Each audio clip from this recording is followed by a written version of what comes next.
Last panelist will come talk to us about some challenges that we have in the workforce and hopefully get us thinking about how we can deal with it. Yeah. Good afternoon. Susan said she was glad to see that everybody was still awake. We're pushing it now. I'm very appreciative. There was a time during my career with the state that I was in labor market information as a research manager and a consultant. And one of the things I used to always say is, please don't put me on late in the afternoons to talk about numbers. Well, I'm not going to talk about numbers, but I am going to talk a little bit about the need for workforce professionals to innovate and change. And just so you know, for those of you who don't know, the Employment Development Department for California, we administer, there's about 9 different branches of EDD. And 4 of those are the major programs: unemployment insurance, disability insurance, tax, and what we call workforce services or employment services. I am in employment services, my area, and we take care of the Wagner-Pfizer, Trade Act, Jobs for Veterans State Grant, MSFW, the Migrant Seasonal Farm Worker Programs, and we participate in rapid response, and we have our own youth program also. My particular area, the state is divided into thirds. And I have what we call Southern Division. That's about 12 counties in the state of California, about 24 Workforce Development Board, and about 2 to 3 times that many American Job Centers. So to talk about innovation and the need to change is an everyday conversation with us. One of the things, because I know I have unemployment insurance in the room and disability insurance in the room, a lot of times when I'm talking to my staff, and we do have some unemployment insurance staff in the AJCCs. For those of you who don't know, since we're California, we actually call them America's Job Centers of California. We have to be different. Okay? One of the things I say, we all have to work this together, all of the major programs. Because one of the things I'm always saying, we're all in the same business, And I use that as far as what's our end game. And the end game for workforce services is to get people who's unemployed or looking for work back into the labor force and ultimately employed. Unemployment insurance, temporary financial assistance until what? They get a job, get back employed. Disability insurance. Same thing with our other partners in the AJCC, the other 3 titles under Workforce Innovation Opportunity Act. So when we start talking about changes, it's very important because it's about how we do our work has a very big impact on a lot of aspects of workforce development programs. It impacts how we decide where and how to invest our time, resources, and technology to prepare individuals for tomorrow's jobs, for the workforce of tomorrow. There is a continued shortage of available workers, and the skills required and the gaps associated with those skills, increased competition for talent, and changing views of how work is performed. We got any millennials in the room? No millennials in the room? We got 1 millennial. Oh, we got a couple. We got a couple of millennials, In the AJCCs, we got the whole gambit from millennials to Ys to baby boomers to, conventional work. And all the millennials, one of the things that they always tell me is, why do I have to work from 8 to 5? Right? But I can get this thing done in 2 hours, right? They don't mind coming in, they mind coming in early, but they don't mind coming in later, but then they don't mind working later either to get things done. So there's a big change in how we perceive work needs to be done. There was a report, a McKinsey & Company report in 2015 that showed 60% of all occupations could see 30% or more of their activities automated in the future. And that's just not low-paying or low-skilled work, but jobs such as mortgage lending and healthcare. How we prepare for these types of structural changes in the labor market is very important. These are the types of conversations I have all the time. There's a couple of areas I'll just like to share with you that I think is really important over the next couple of minutes. These are areas where I think innovation and change is necessary and will have the biggest impact on workforce professionals. These are also areas where it could have the biggest negative consequences if we don't change. Program impacts and effectiveness. What are we doing? How are we impacting our community and those that need our service? How effective is it? Program performance and outcomes. It's not so much about, doing Wagner Pizer in the AJCCs for a long time. We counted numbers. We counted the number of people who came through the door. It's not that way anymore. Now it's about what did you do for them, right? What was the outcome? The word of the day when it comes to funding is return on investment. I give you money, what did I get back for it, right? So it's really important for us to be able to show the impact and the effectiveness of workforce development programs and be able to report to the decision makers and the legislators that provide appropriations. This is even more important in today's environment because in workforce services or employment services, I always tell my staff, it's a business cycle thing. When it's bad for everybody else, it's good for us. Right? Well, right now the economy is turning around. We've got low unemployment. That business cycle is starting to turn. Right? We have to be more creative. We have to work more as a team. Right? It's no longer a given that government-funded programs will continue to receive money regardless of how we do our job. Right? I think it was last week I heard the president say that he was privatizing air traffic controllers. I think there's probably some states that has privatized unemployment insurance. Mm-hmm. It does matter how we do our job. Right? Depending on the particular philosophy of a given administration, cuts or funding is always a discussion when it comes to social programs. We have to show that we provide an economic benefit to our society.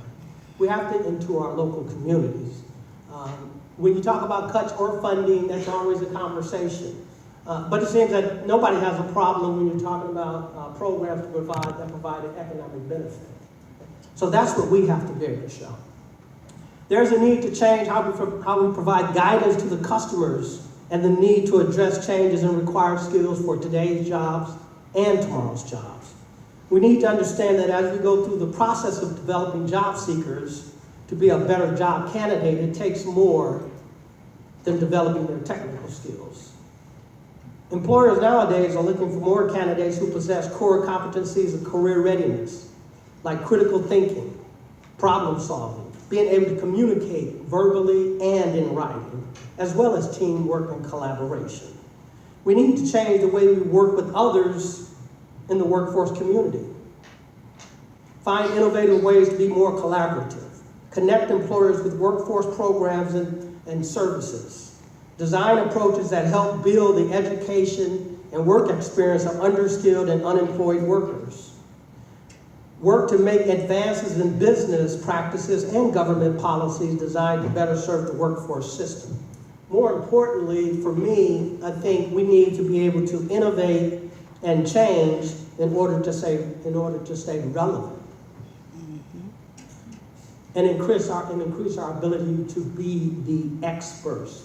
I always say when you got employers looking to meet their labor needs or job seekers looking to find employment, increase their pay, we should be the ones that they think of first because we're the experts. So I have a question for you because we heard a lot about different technologies and the speaker before me showed his phone. and technology. And we live in pretty much, what, the information age? Okay.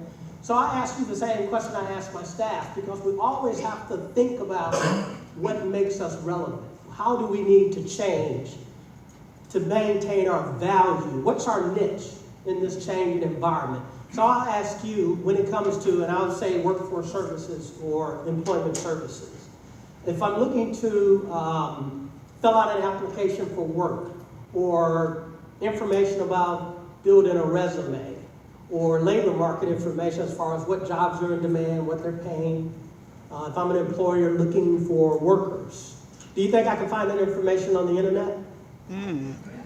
Plenty. If you agree that I can find that information on the internet, then why do I need you? We're the ones that put it on there. We're the ones who collect the data to put it on there. Yes, and that's good. What else? I've always asked my staff, and this goes to policy and strategies. I'll ask my staff things like, what is your strength? Tell me your strength, because if I can find it on the internet, why do I need you? And the staff will tell me, well, one of the things is that I provide more than what they can find on the internet, right? I provide the guidance, the navigation, the interpretation, right? The moral support, the empathy, the understanding that goes with it. Most of us in the room, I know that you guys, for the most part, that work directly with providing direct services, you leave your stories at home and you come to work to listen to other people's stories. Okay? We help them understand and how to navigate the world of work. We help them understand and do assessments on where they need skills upgrades. We help them understand that the skills, knowledge, and abilities that they currently have and how they can transfer to other occupations that are in demand. We have the Jobs for Veterans State grant, where we're actively serving or serving people transitioning from active military service to the civilian world. That's just not a given that people know how to do these things. But we have to constantly look at how we're doing our work and how we need to change, what makes us better, right? I heard one person say that if things are changing on the outside faster than they are on the inside, you're probably becoming obsolete. Yes, ma'am. Well, we also have the ability to personalize anything that they find on the internet. It becomes real. Yes. Yeah, there's a lot of things. Just because you find it on the internet, I was a labor market consultant for about 10 years. And one thing I found out about that, as far as providing guidance and information as far as being able to make decisions, a lot of people looked at labor market information. They used to tell me, when I look at this, all I see is numbers. What does it mean? How do I interpret it, and how do I use it for decision making? These are all the types of things that we need to understand and be able to change and innovate in order to stay relevant, in order to show value in our programs, so that we can get the necessary appropriations to continue the good work. Thank you. All right.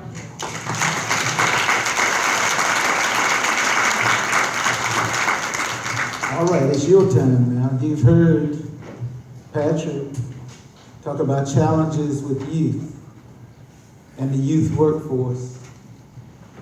You've heard Hazel talk about innovative centers, how to provide resources that would allow people to be innovative and start their own business and all of that.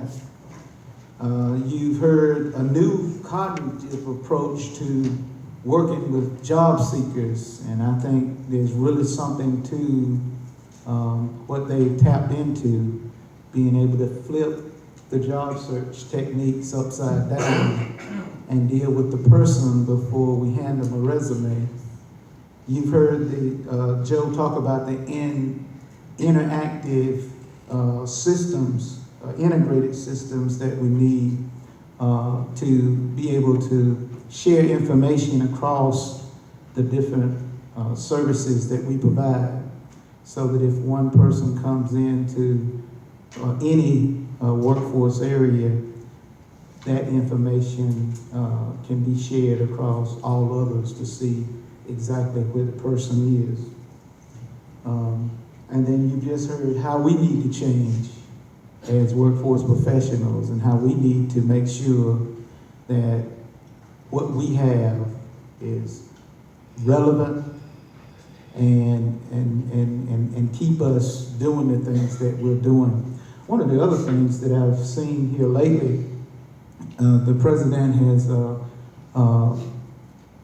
got into the apprenticeship program and consolidated some of those things where we have all different workforce agencies doing different things. I think you're going to see that much more of that coming down the pipe.